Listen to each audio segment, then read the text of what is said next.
The divorce papers came by email while I was still in the desert.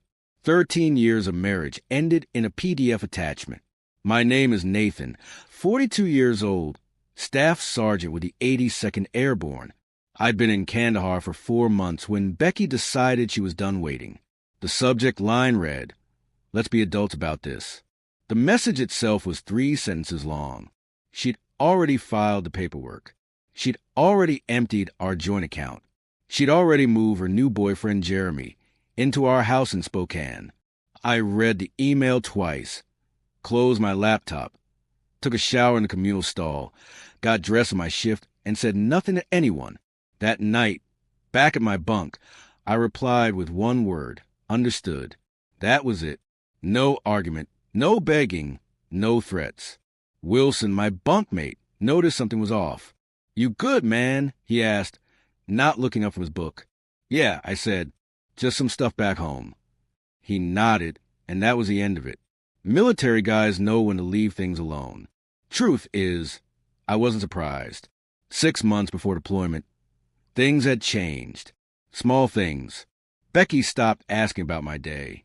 She started working late at the dental office where she answered phones, going to gym 3 times a week, but never seeming to break a sweat. New clothes, new friends I never met, new passwords on her phone. I didn't confront her, didn't start checking her messages or following her around. That's not who I am. But I wasn't blind either. So I made some quiet moves of my own. Nothing dramatic, just precautions. I secured important documents in a storage unit across town. Birth certificate, marriage license, house deed with only my name on it thanks to the VA loan, military benefits paperwork. I moved my grandfather's watch and my mom's old silver to the same unit, things that mattered. I also opened a separate account at a different bank and started diverting part of my pay there. Not enough for her to notice, but enough that I wouldn't be starting from zero if things went south. The night before I deployed, she hugged me at the airport and said, "Stay safe, okay?" Her eyes were dry, like she was saying goodbye to a coworker, not a husband heading to war. I should have known then, but part of me still hoped I was wrong. I wasn't. What she didn't know was that I prepared for this moment. And what she didn't understand was that I never start fights, but I do finish them. I met Becky at a friend's barbecue in 2010. I was home between tours, staying with my buddy Jason in Spokane. She was finishing nursing school, but ended up working admin at a dental practice instead. "Less stress," she said. We were married 8 months later. Becky used to say she was proud of my service, though she never really understood it. Her dad was a bank manager, her brother a pharmacist, no military in her family. She'd ask when I was going to get a real job, not realizing that after 15 years, the Army was my career, not just something I was killing time at. We bought our house in 2014. Nothing fancy, but it was ours. 3 bedrooms, small yard, quiet neighborhood. My name was the only one on the mortgage since the VA loan was in my name, but I added her to the deed because that's what married people do, share things. My dad died a year after we got married, heart attack while shoveling snow. My mom passed 3 years later, lung cancer, though she never smoked a day in her life. They left me some money, not a fortune, but enough that Becky and I could pay off her student loans and still have a cushion. I deployed 4 times during our marriage, twice to Iraq, twice to Afghanistan. Each time I came home, Becky seemed a little more distant, a little more restless, like she was playing a role she'd outgrown.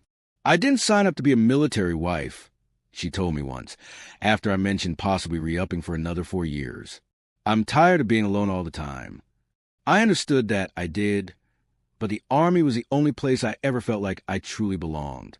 I was good at my job. People depended on me.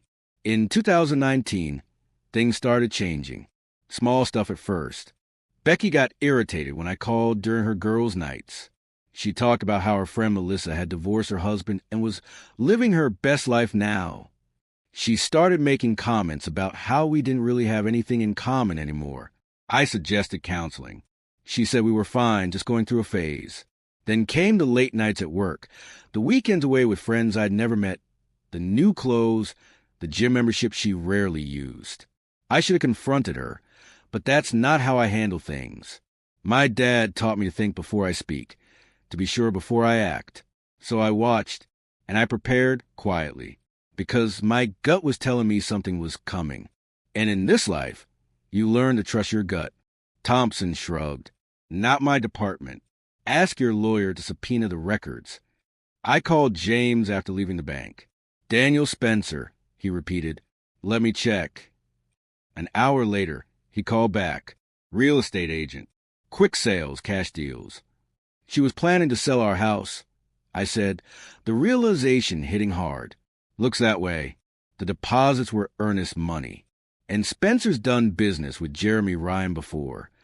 My wife's boyfriend. Yes, 3 deals in 2 years. On a park bench.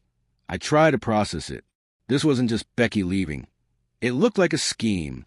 James explained Ryan's pattern. Women in divorce or deployed spouses. Home sold below value. Ryan takes a cut, then moves on. That night, Becky texted. Please call. Bank says fraud. Jeremy arrested in your truck. I replied, who is Daniel Spencer? She denied knowing him. I sent $14,600. Transfers. House listing. Her only answer, it's not what you think. Next day, James called. FBI wants to meet. For the first time since Kandahar, I felt satisfaction. The truth was surfacing. At the FBI field office, Agents Patel and Donovan confirmed my case showed conspiracy. They warned me not to confront Becky or Ryan. Later, Becky texted again, meet me at Riverfront Park. I didn't. Instead, James and I watched Spencer and Jeremy enter my house. Security cameras caught everything. Plans to list a house under value, dismissing me as just another military guy. I sent the feed to Patel. Minutes later, FBI agents raided, arresting both men. Becky arrived in shock. Patel told me, what happens to her depends on what she knew and on what you want. The case moved fast. Ryan and Spencer pled guilty, exposing a multi-state scheme against military families. Becky claimed ignorance but admitted to forgery. In settlement, she forfeited claims to the house, pension, and repaid funds. I didn't press charges. 6 months later, the divorce was final. Patel later called. Ryan got 8 years, Spencer 12.